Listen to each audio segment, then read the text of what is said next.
If you view God the wrong way, or you try to live your life like God is something that he's not, you're messing up.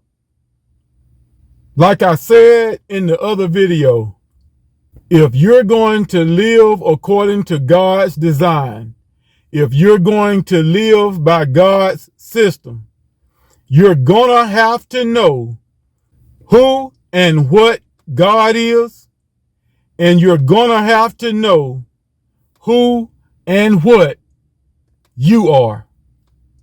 Plain and simple, God is the Word. We already know. In the beginning was the Word, and the Word was with God, and the Word was God. We already know God does not change. So what preacher was it that changed the fact that God is the Word? What pastor was it that changed God from being the Word? God was the Word then, and God is still the Word now. God is not the big man upstairs. So when you pray, don't think you're praying to the big man upstairs. When you're praising, don't think you're being watched by the big man upstairs. When you're giving, don't think you're going to be rewarded by the big man upstairs. God is the Word. Now, when you say God is the Word, what are you saying? Is God the Bible? No. God is the Word. Anything that God has said, anything that God is saying, anything that God speaks through your pastor, your man of God, anything that God speaks through people of God, anything that God reveals to you, that is God. The way your life works, that is God.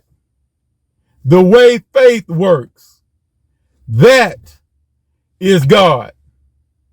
The way God's system works, the way God's design works, that is God. We done heard so many twisted up things about God, and so many twisted truths and twisted scriptures concerning God, until now it's hard to believe what God really is. And before somebody gets upset and bent out of shape and try to show their stupidity in the comment section, you have to know what God is. Even Christ said this right here.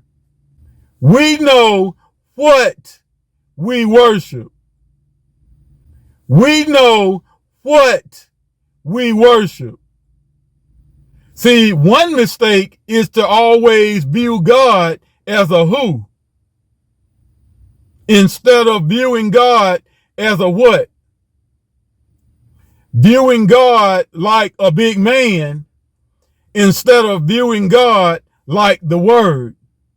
That's why so many people try to live for God as if God is Thanos, a huge, powerful, muscle-bound man, or a big, powerful, muscle-bound creature that you're supposed to be afraid of, and that you think is watching everything you do. And if you do good, he's going to do this. And if you do something bad, then he's going to punish you like this. That is not God. So then you say, okay, well, I got that. God is the Word. God is just the way things work. Or just simply put, God just is. When I go and do this, I get these results because God just is. When I talk like this, I get these results. That's God. When I treat people like this, I get treated like that. That's God. When I give like this, I receive like this. That's God. God just is. And it's not difficult. It's just that simple. It works just that easy. So then you have to know who and what you are. Now your who is your name, who people know you as. That's who you are. But more importantly than who you are is what you are. What is man? Man is God's creation. Period. In being God's creation, you need to know what exactly did God create when he created man. When God created man, God created a being that was so powerful. So powerful. Then he told us stuff like, if you can believe, all things are possible to him that believes. God created man as a being who can do anything if they believe. That's what you are. You are a being that can do anything you want to do if you believe it. You are a being that can heal yourself if you believe. You are a being that can be a multimillionaire if you believe. You are a being that can be very successful if you believe. You are a being that can be a business owner if you believe. You can do all things if you only believe. That's what you are. So when you hear people praying to God like God is the big man upstairs, they're asking God to do A through Z.